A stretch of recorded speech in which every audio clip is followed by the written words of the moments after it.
नमस्कार।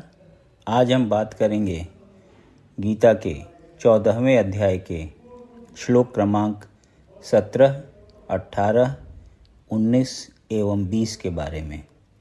सत्वात् संजायते ज्ञानम रजसो लोभ एव च प्रमाद मोहौ तमसो भवतो अज्ञानमेव च।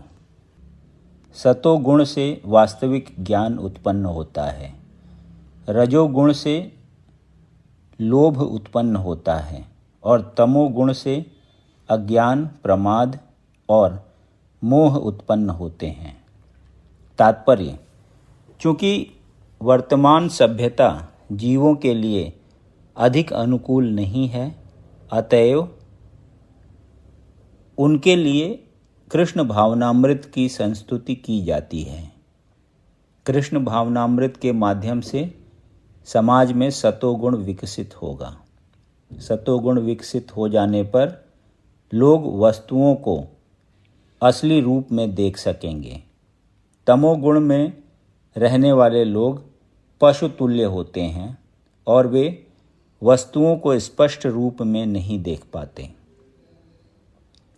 उदाहरणार्थ, तमोगुण में रहने के कारण लोग यह नहीं देख पाते कि जिस पशु का वे वध कर रहे हैं उसी के द्वारा वे अगले जन्म में मारे जाएंगे। वास्तविक ज्ञान की शिक्षा न मिलने के कारण वे अनुत्तरदायी बन जाते हैं। इस उच्छृंखलता को रोकने के लिए जनता में सतोगुण उत्पन्न करने वाली शिक्षा देना आवश्यक है। सतोगुण में शिक्षित हो जाने पर वे गंभीर बनेंगे और वस्तुओं को उनके सही रूप में जान सकेंगे।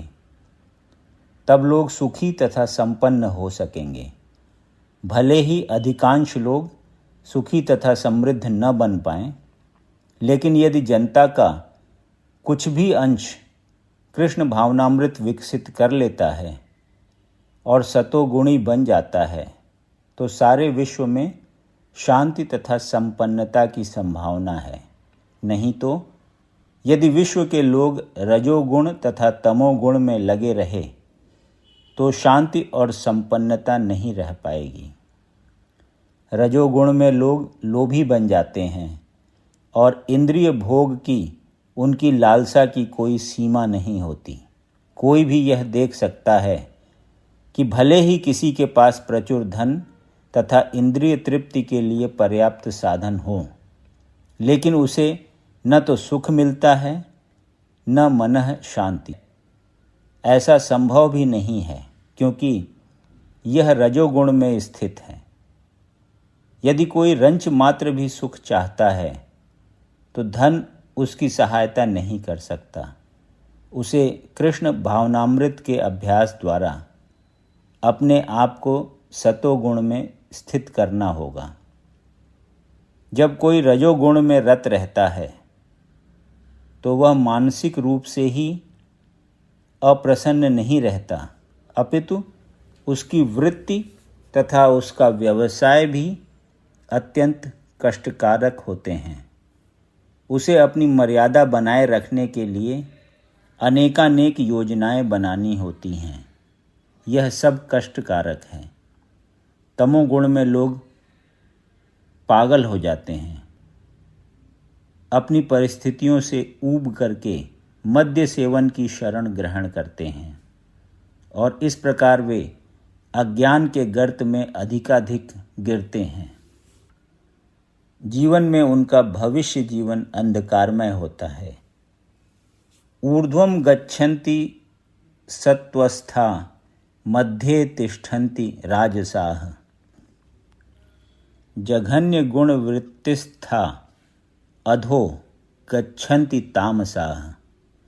सतोगुणी व्यक्ति क्रमशः उच्च लोकों को ऊपर जाते हैं, रजोगुणी इसी पृथ्वी लोक में रह जाते हैं और जो अत्यंत गर्हित तमोगुण में स्थित हैं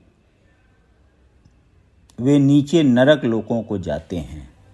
तात्पर्य: इस श्लोक में तीनों गुणों के कर्मों के फल को स्पष्ट रूप से बताया गया है। ऊपर के लोकों या स्वर्ग लोकों में प्रत्येक व्यक्ति अत्यंत उन्नत होता है। जीवों में जिस मात्रा में सतोगुण का विकास होता है, उसी के अनुसार उसे विभिन्न स्वर्ग लोकों में भेजा जाता है। सर्वोच्च लोक सत्यलोक या ब्रह्मलोक है, जहाँ इस ब्रह्मांड के प्रधान व्यक्ति ब्रह्मा जी निवास करते हैं। हम पहले ही देख चुके हैं कि ब्रह्मलोक में जिस प्रकार जीवन की आश्चर्यजनक परिस्थिति है, उसका अनुमान करना कठिन है। तो भी सतोगुण नामक जीवन की सर्वोच्च अवस्था हमें यहाँ तक पहुँचा सकती है। रजोगुण मिश्रित होता है। यह सतो तथा तमो गुणों के मध्य में होता है।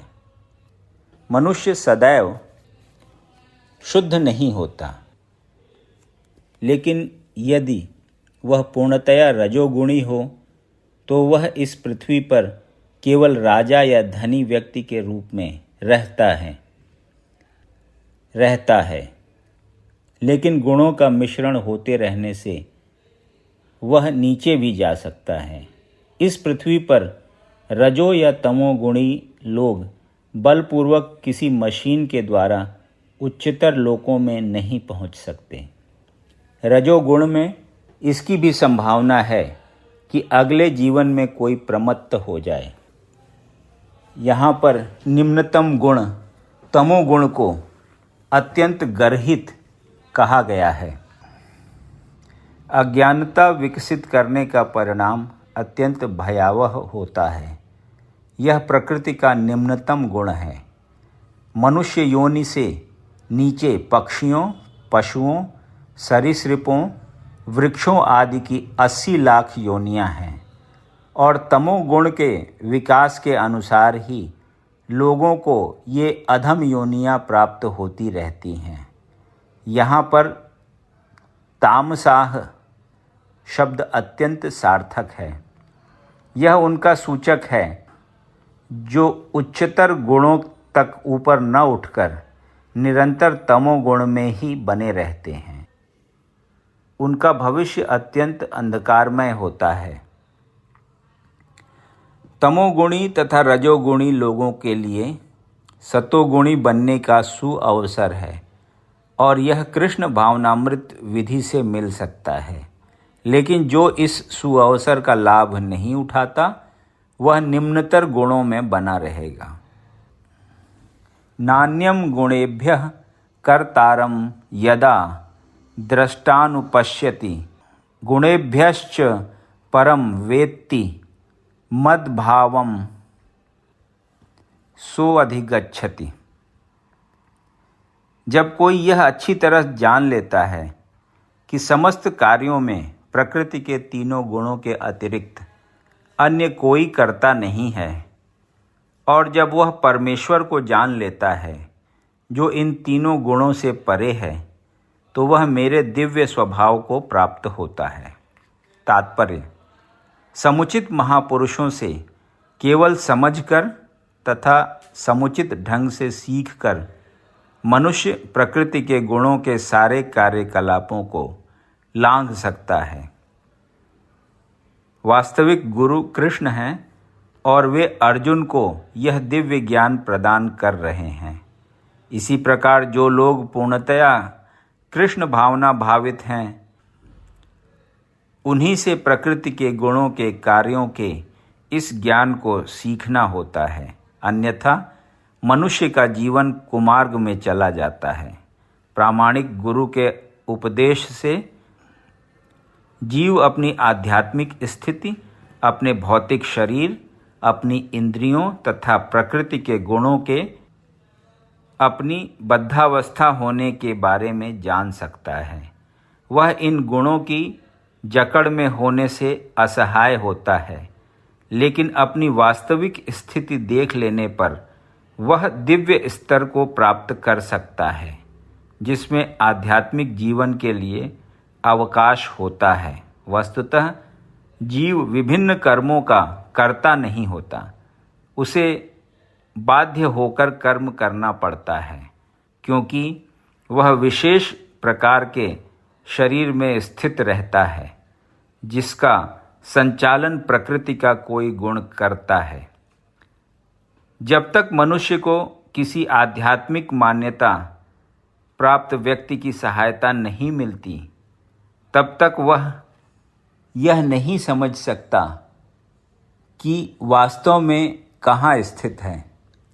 प्रामाणिक गुरु की संगति से वह अपनी वास्तविक स्थिति समझ सकता है और इसे समझ लेने पर वह पूर्ण कृष्ण भावनामृत में स्थिर हो सकता है। कृष्ण भावना भावित व्यक्ति कभी भी प्रकृति के गुणों के चमत्कार से नियंत्रित नहीं होता।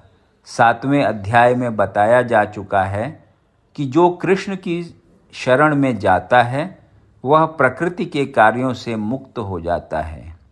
जो व्यक्ति वस्तुओं को यथारूप में देख सकता है उस पर प्रकृति का प्रभाव क्रमशः घटता जाता है। गुणानेतानतीत्य त्रीन देही देह समुद्भवान जन्म मृत्यु जरा दुखौर विमुक्तो अमृतमश्नुते। जब देहधारी जीव भौतिक शरीर से संबद्ध इन तीनों गुणों को लांघने में समर्थ होता है तो वह जन्म मृत्यु बुढ़ापा तथा उनके कष्टों से मुक्त हो सकता है और इसी जीवन में अमृत का भोग कर सकता है। तात्पर्य: इस श्लोक में बताया गया है कि किस प्रकार इसी शरीर में कृष्ण भावना भावित होकर दिव्य स्थिति में रहा जा सकता है।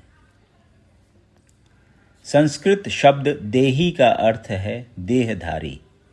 यद्यपि मनुष्य इस भौतिक शरीर के भीतर रहता है, लेकिन अपने आध्यात्मिक ज्ञान की उन्नति के द्वारा वह प्रकृति के गुणों के प्रभाव से मुक्त हो सकता है।